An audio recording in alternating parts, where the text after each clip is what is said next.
Welcome back to another episode of Warren Cali. In this episode, I will detail the story of Toker from the group Brownside. Toker's life will begin in South Central LA, on the east side to be exact. He will have a hard upbringing, with moving around a lot, and his family living in poverty and struggling. So this caused them to be evicted many times and also go place to place. And growing up on the east side of South Central was grimy, and that made him turn into a cold individual and eventually turn into the streets at an early age. Growing up on the lower bottoms on the east side of South Central, the area was heavily gang infested and had a lot of violence, and murders were a common thing in the area. Toker would become a part of a gang called Eazy-E. Eazy-E are primarily a Mexican-American street gang located on the east side of South Central. They emerged several decades ago and had multiple cliques in South Central. The gang even migrated to San Bernardino, but with the Eazy-E existence in the gang world, they would have gang rivals like the Rolling 20 Outlaw Bloods, the Rolling 30 Bloodstone Parus, F-13, and several other Hispanic gangs. Getting into the gang lifestyle, Toker began committing crimes, selling drugs, and his name in his hood was Beaver. Toker even started spending a lot of time in jail during his teenage years, but after a stint in jail, Toker would come home to see his dad was severely beat, and he would want revenge. So my dad came out, one of his eyes was shut. Somebody hit him with a bottle, shut my dad's eye. He didn't know, the doctors didn't know if my dad lost his eye. My dad lost his eye or not because this shit was so swollen up that they needed for the swollenness to go down so they can see if he still had an eyeball in there. I said, oh, Dad, not as long as I'm alive, man. Nobody's gonna touch you, man. Not as long as I'm alive. The dude that was sitting passenger, the one that hit my dad in the eye with the bottle. I said, what are you drinking? He said, Budweiser bottle, you want one? I said, yeah, I want one. Give me one that's not open yet. Give me one that's not open yet. He says, yeah, here. Does your homies want one too? I said, no, just me. Just me. I just want one. I'm the only drinker here. I said, hey, by any chance, do you know a little guy about this high? Tony? His name's Antonio? Oh! I said, no, don't cry yet. Don't cry yet. Oh, no. No, don't be sorry yet.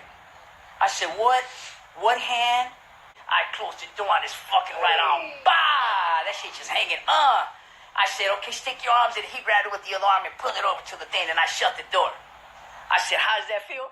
Toker was always ready for problems, and that would be a common thing in his career. With Toker in and out of jail for various crimes and putting his life on the line in the streets, he decided an alternative route that many people wasn't doing unlike today, and that's becoming a rapper. Toker thought it was many fake gangster rappers rapping what he was living, and he decided he should be one of the real gangsters to represent in the industry, especially with the Mexican race not being heavily represented in rap, with rap music being heavily dominated by African Americans, and only having a few people of Mexican descent, like other groups like rapper Cypress Hill, Mellow Man Ace, Kid Frost, and a few others making noise in the early 90s. Toker would form the group Brownside with his homies Wicked and Danger, and also his brother Fellow, but he died before being involved with the recording of the group's early music. It was later additional add-ons to the group, like Trouble, and Toker's youngest brother who later joined on, named Clever. The group began pushing their music and their brand. Toker was introduced to music attorney Bob Lieberman by a good friend who heard a demo cassette tape of a few songs that Toker had recorded with his homies in a recording studio, including the song Gang Related. After hearing Brownside's music, Bob Lieberman knew who to call and put Toker into contact with, and the rest is history. Around 1993, Toker and his group Brownside would meet legendary rapper Eazy-E. Eazy was signing several rappers at the time and was interested in making several spin-offs of legendary group NWA. He even made a female group called HWA, Hoes with Attitude, and Eazy even wanted Brownside to be a Mexican version of MWA, so he would sign the group with intentions for them to blow up. The group Brownside would officially release their song Gang Related through Ruthless Records. However, they even did a song with Eazy-E called Eastside Drama, but the song was not released at that time. The group was down for Eazy, and especially Toker.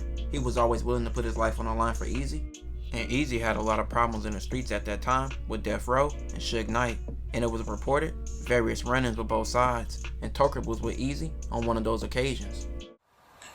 We wanted to make a statement so bad. I wanted to show my brother from another mother has had his back to the fullest.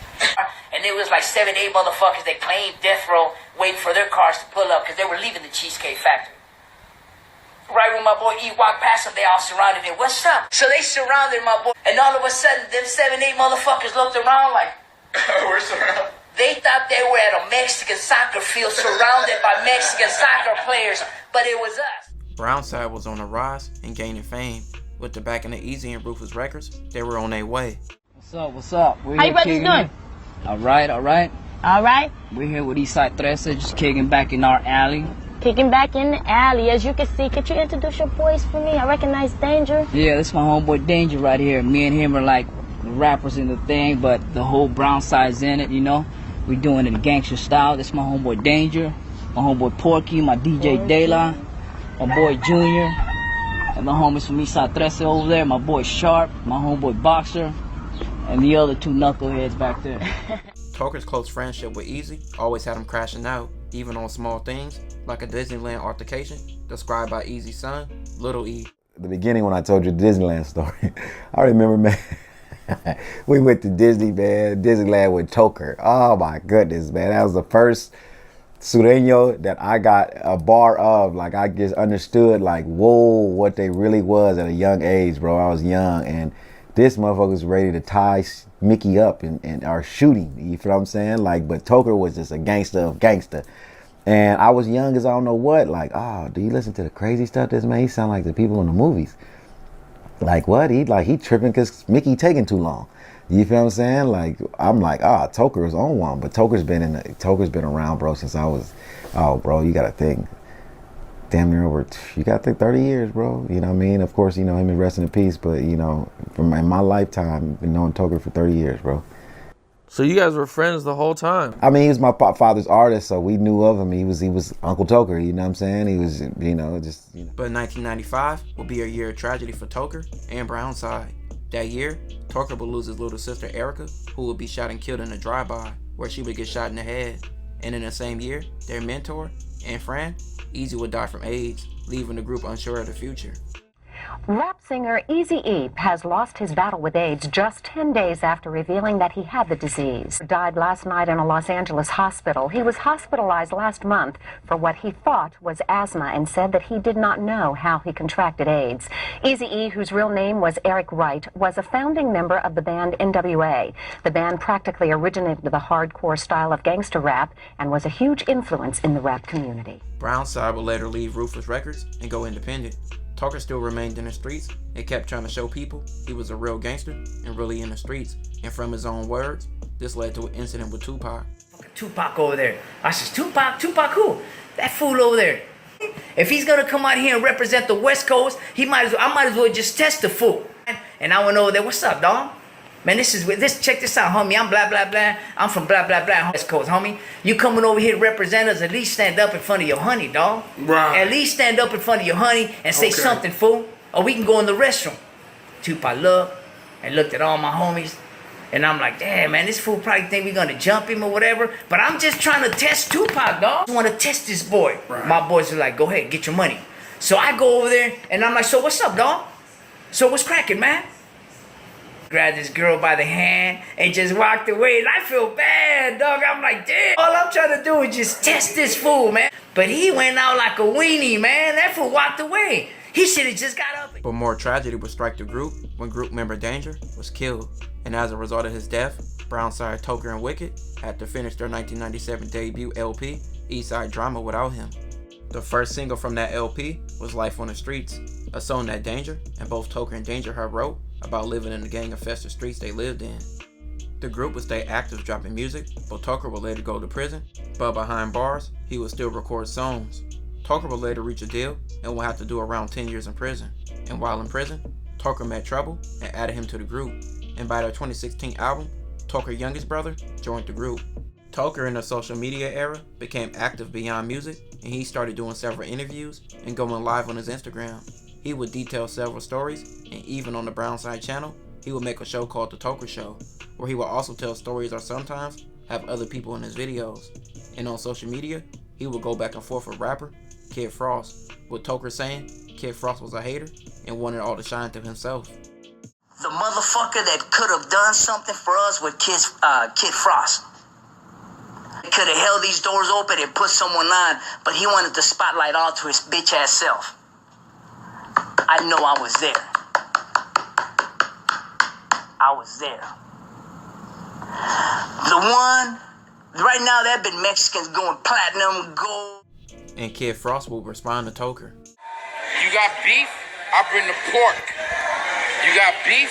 I bring the pork. Come smoke tough with your boy, man. Puff Tough Squadron, man. Toker would even go at Mr. Capone and Mr. Criminal. Them motherfuckers can't fly the Mexican flag. Neither one. Have you ever asked yourself that? Have you ever asked yourself that? Who fly the Mexican flag? Everybody else fly the Mexican flag. Everybody else fly the Mexican flag. Why don't those two ask yourself something before you go buy their whack ass shit? Because they're not raza, homie. As you can see, Toker stayed active even in his later years, going at anybody. But by October 9th, 2018, Toker will be savagely murdered, being shot and killed. It is many theories surrounding his death, but with his impact and the barriers he tried to break, and his stories from the streets, for his 51 years of life, he went through a lot. He left behind a wife and a young son. R.I.P. to him. This will conclude this episode. If you haven't already, make sure you check out my previous episodes. Don't forget to like, comment, and subscribe.